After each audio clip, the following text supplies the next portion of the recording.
Hello and welcome back to F1 Every Week. I am your host Ben Wevel, and today we will be diving into the most important and interesting pieces of F1 news this week, including Sergio Perez's contract extension and the thunderous reaction to the Monaco Grand Prix from the Verstappen camp.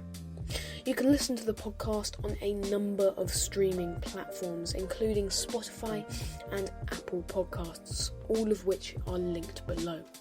And without further ado, let's get into episode 60.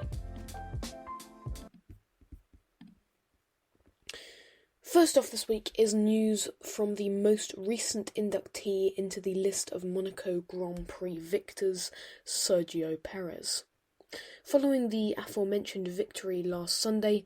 the Mexican has signed the dotted line on a 2-year contract extension with Red Bull, meaning that Checo will stay with the team until the end of 2024 at least, alongside 2021 world champion Max Verstappen, who recently signed a contract which will keep him with Red Bull until 2028. This comes after a steady increase in form so far this season from Sergio, who last year racked up a modest 5 podiums, including his victory in Baku,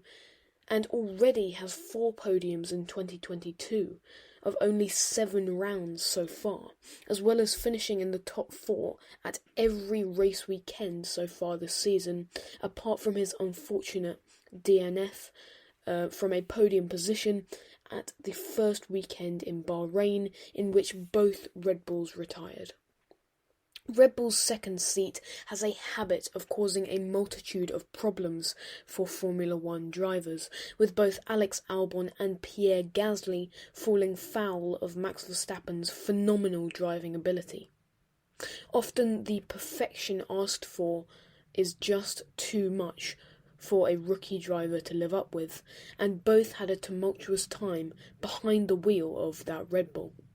However, bringing Checo on for 2021 after a fantastic season with Racing Point in 2020, in which he claimed his first victory in the sport, as well as finishing 4th in the Drivers' Championship, and was subsequently let go by the team in favour of Sebastian Vettel, was a wise choice. At the time of the switch to Red Bull, he had nearly 10 years of experience and would bring a sensible and calm attitude to the team, and would also be prepared to make way for Max Verstappen rather than putting his own interests in front of the team's. He would also bring proven racing ability, which a rookie and a man with only 2 seasons' experience, Pierre Gasly and Alex Albon, could just not bring to the table. Checo was an obvious decision at the end of the day, and Red Bull rightly did not want to see such talent and skill behind the wheel go to waste.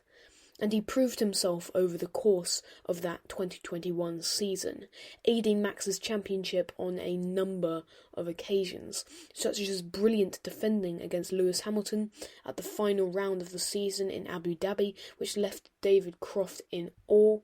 or his equally impressive Gandalf impression at the damp Turkish Grand Prix. But 2022 saw a clean slate for all drivers, as no one knew the car that well, and all came into the season almost blind, due to the new technical regulations, with issues such as porpoising not discovered until the untelevised pre-season test in Spain. Both Checo and Max have come out of the blocks very hot this year, with neither out of the top 4 for every race in which they have finished all year, as well as Sergio making his first pole in F1 in Saudi Arabia after over 11 years in the sport. However, with this increase in form compared to last season, also came an increase in his own resistance to favouring Max over himself, as only 2 weekends ago in Spain, Checo was asked to make way for the Dutchman once more, to which he complained subtly, citing that this was unfair, before reluctantly letting his teammate by. This slight objection, coupled with Sergio's radio message at the end of the Grand Prix,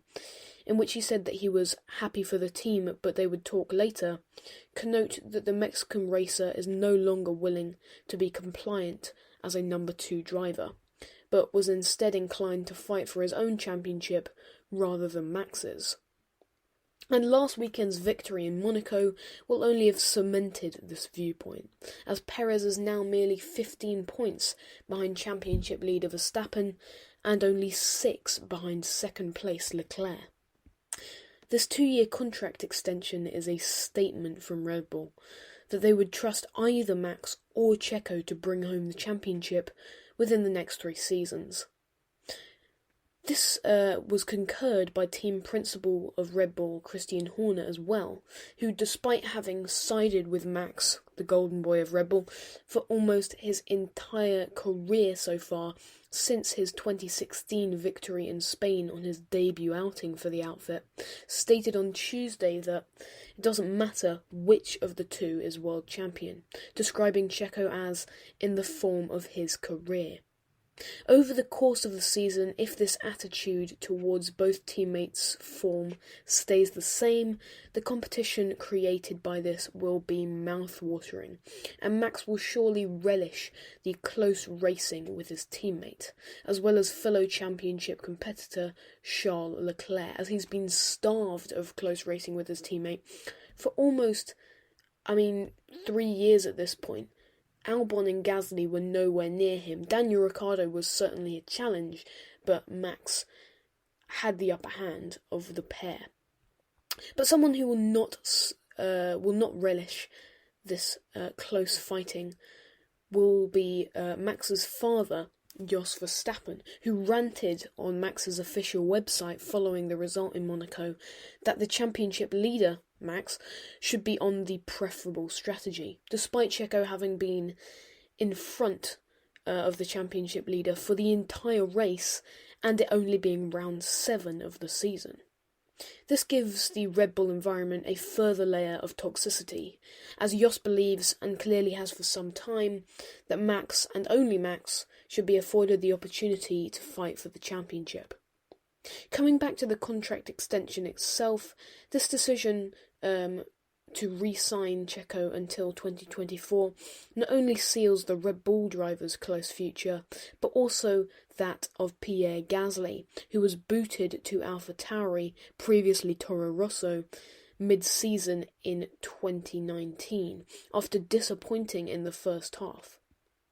This move implies Gasly's future is no longer with the Red Bull family, but likely with a midfield team such as Alpine or McLaren,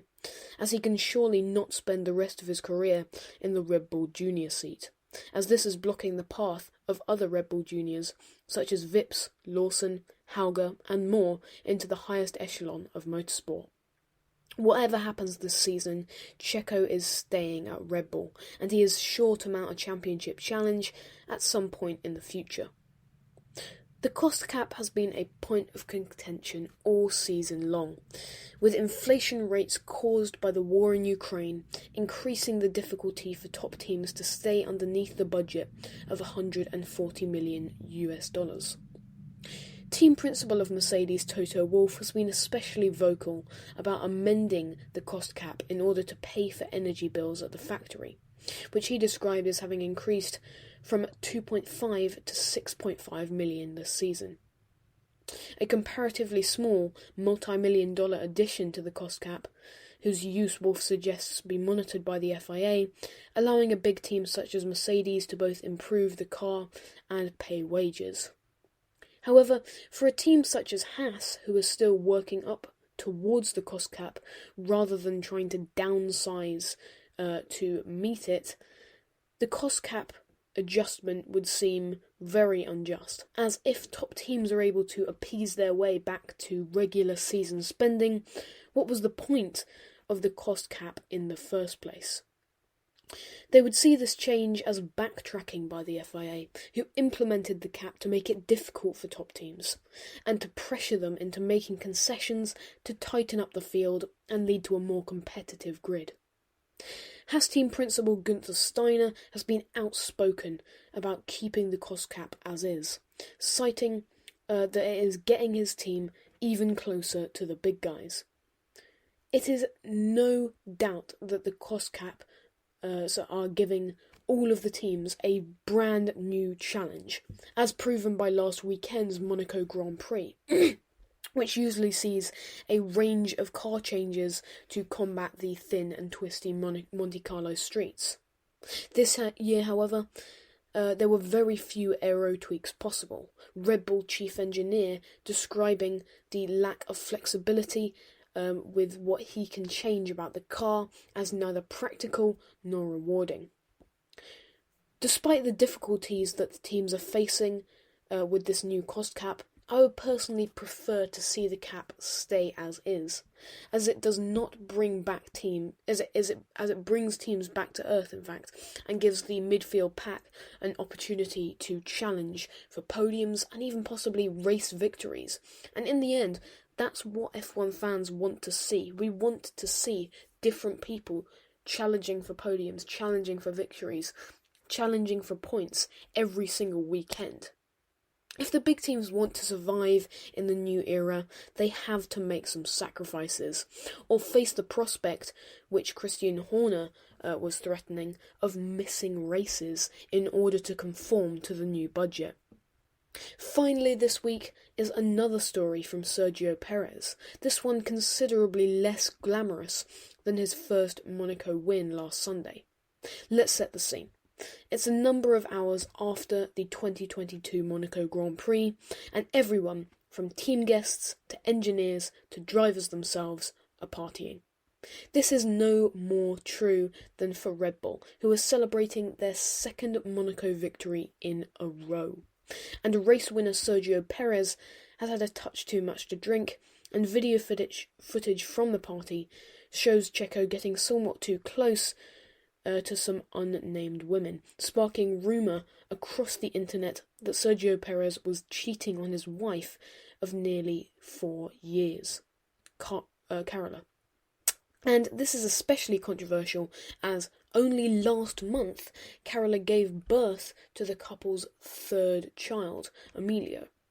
Within the past days, Checo has come out with a statement responding to the allegations, stating that he takes full responsibility, but that he is also closer than ever to his wife. We may never know the extent of the mistakes made by Checo that night, but there is no doubt that this incident has tainted his image considerably, and is in stark contrast to the impressive victory of only a few hours before. Thank you very much for listening to F1 every week. Tune in next weekend for a race review of the Azerbaijan Grand Prix,